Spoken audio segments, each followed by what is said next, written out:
Divorce in your 40s will cost you $500,000. That's not clickbait, that's math. And I'm going to show you exactly how it happens. Because here's what nobody tells you.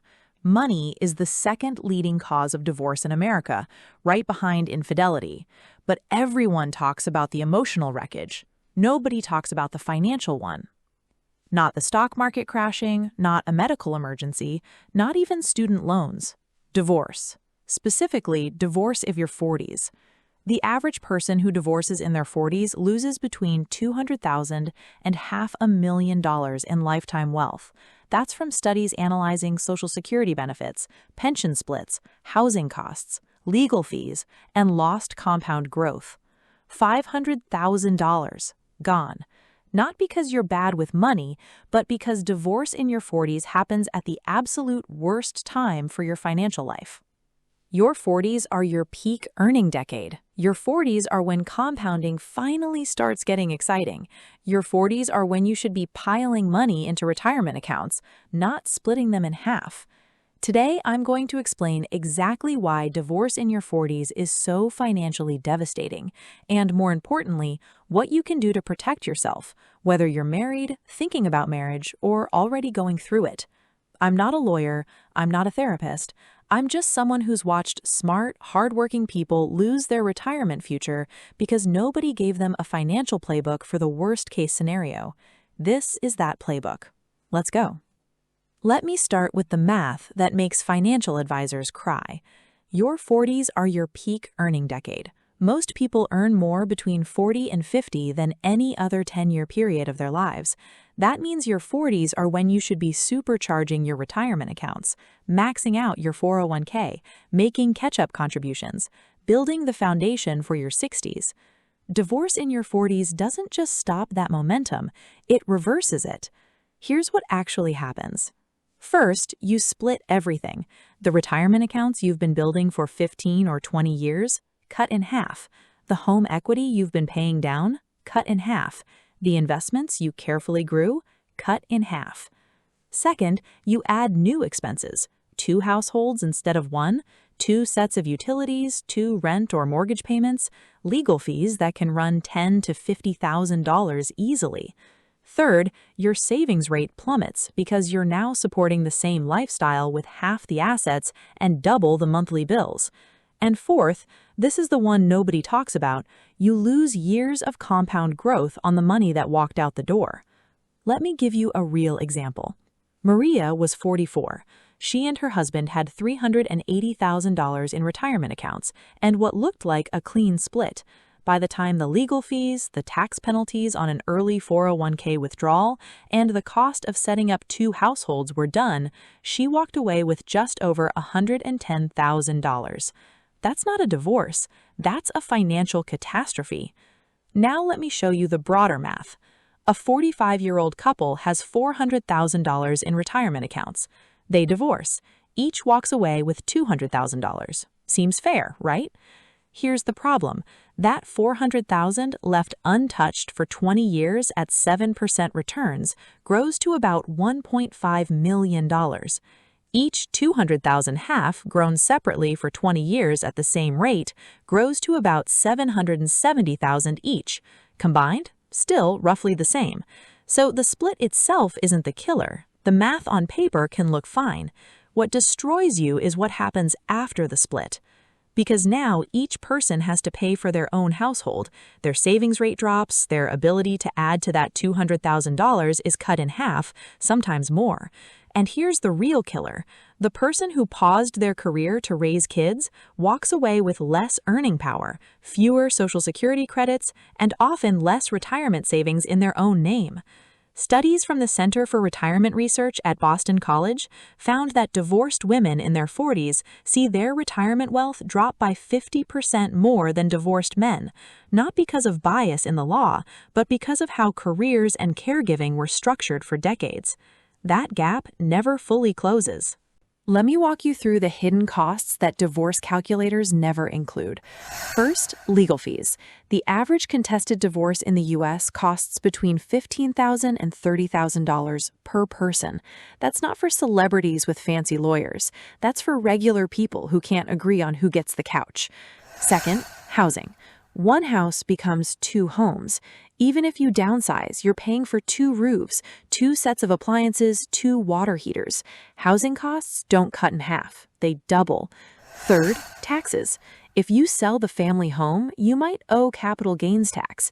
If you withdraw from retirement accounts to cover legal fees or buy a new home, you pay income tax plus a 10% early withdrawal penalty if you're under 59 and a half. Fourth, career disruption. The spouse who stayed home with kids has to re-enter the workforce after a 10 or 15-year gap. That means a lower starting salary, fewer benefits, and less time to save for retirement before 65. Fifth, Social Security. Here's something most people don't know. If you were married for at least 10 years, you can claim benefits based on your ex-spouse's work record without reducing their benefits or your own. But most people don't know this, so they leave thousands of dollars a year on the table, every year. Sixth, the kids. College savings plans get split. Custody arrangements affect where you can live and work. Childcare costs realign. And saving for your own retirement often takes a back seat to saving for your child's education. Add it all up: legal fees, housing, taxes, career losses, missed Social Security, and redirected savings. The total often exceeds $500,000 over a lifetime. Not because either person is greedy or bad, but because the system wasn't designed to split a life without destroying wealth. So, what can you do to protect yourself? Let me start with two options most people either don't know about or dismiss too quickly: postnuptial agreements and prenuptial agreements. If you're already married, you can still act.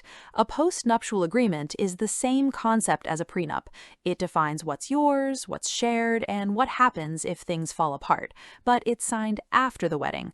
Less common, but legal in most states, and absolutely worth exploring if your financial situation has changed significantly since you married.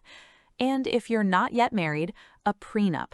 I know it feels unromantic, it feels like you're planning for failure, it feels like you don't trust your partner. Here's what I'll tell you. A prenup is not about planning for divorce, it's about planning for clarity. It forces you to have honest conversations about money before you combine your lives.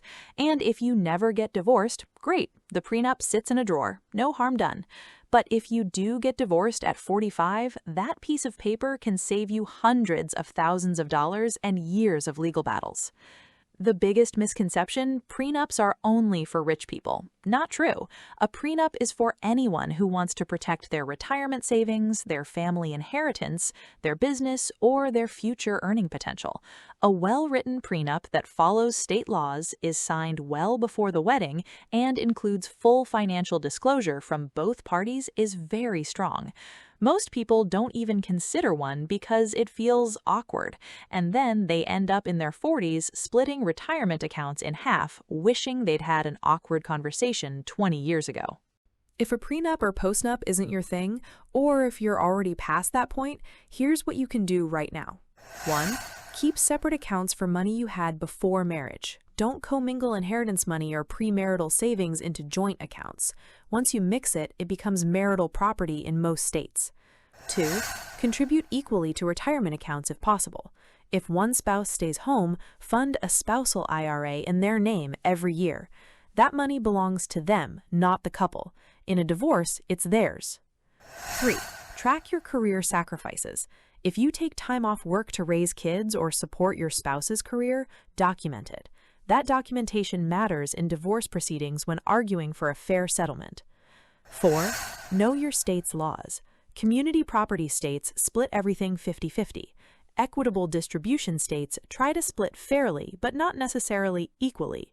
Fairness considers who earned what, who sacrificed what, and who needs what going forward.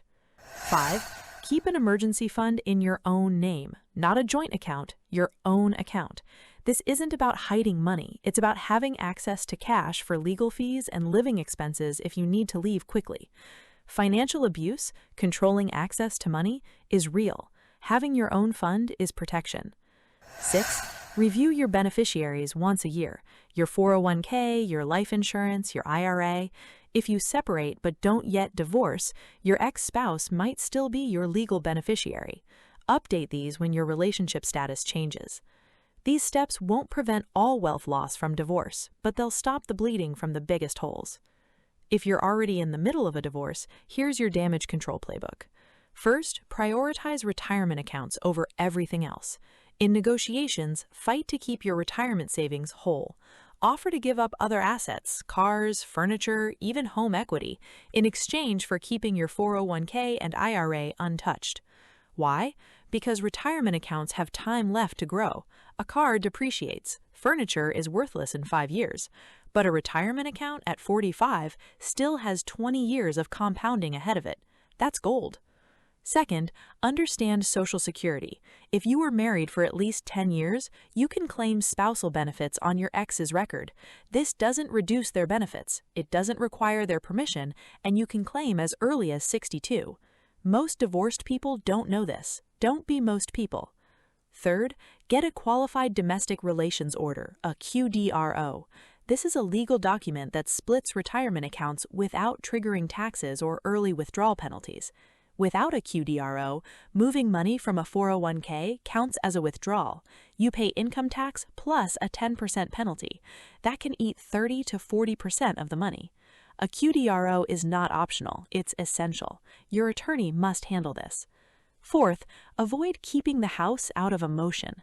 The family home is the single biggest wealth trap in divorce. People fight to keep it because of memories or stability for the kids, but the house costs money. Property taxes, maintenance, utilities, repairs. If you can't truly afford it alone, sell it. Take your half of the equity and invest it. Rent for a few years. Rebuild. Fifth, rebuild your savings rate aggressively after the settlement. After divorce, your expenses are higher and your assets are lower. The only way to close that gap is to save more, temporarily, for 2 or 3 years. Cut everything non-essential. Pour every extra dollar into retirement accounts. It hurts, but it's temporary, and it's the difference between retiring at 65 and working until 75. Here's why this topic belongs on this channel. The wealth gap isn't just about income inequality or student loans. It's also a divorce gap. Divorce in your 40s doesn't just hurt you individually, it pushes you permanently behind your peers who stayed married. They keep their household economies of scale.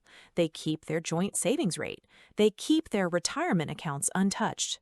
You start over at 45 with half the assets, double the housing costs, and half the time left to save. Research consistently shows this gap hits women harder. A 2023 analysis from the National Bureau of Economic Research found that women lose significantly more ground in retirement preparedness than men following divorce, and that most never fully recover to the wealth trajectory they were on. And here's the part that makes me angry. Almost nobody warns you about this. You get premarital counseling about communication, you get parenting classes, but nobody sits you down at 25 and says, here's what divorce at 45 costs you financially. Here's how to protect yourself. So I'm saying it now. If you're single, consider a prenup when you get married, not because you don't trust your partner, because you trust math more than hope. If you're married, fund separate retirement accounts for both spouses, track career sacrifices, keep an emergency fund in your own name. If you're divorcing, prioritize retirement accounts, get a QDRO, don't keep the house out of emotion, rebuild your savings rate like your retirement depends on it, because it does. Here's the truth that nobody else will tell you. Divorce is hard enough without losing your financial future too. Most people go through divorce focused on the emotional pain, the custody battles, the anger, and they sign whatever settlement ends the fight fastest. That's a mistake, because that settlement affects every single day of your retirement. Whether you can travel, whether you can help your kids with a down payment, whether you can stop working at 65 or have to keep going until 72. You don't get those years back. So be smart, be strategic, and be honest about the math. If you've been through divorce or you're in one right now, what do you wish you had known about money beforehand? Leave it in the comments. Someone in their 20s or 30s needs to read it. I'm Olivia. This is Olivia Finance, where we talk about the money topics that actually shape your life, not just the comfortable ones. Subscribe if you want more of this, and I'll see you in the next one.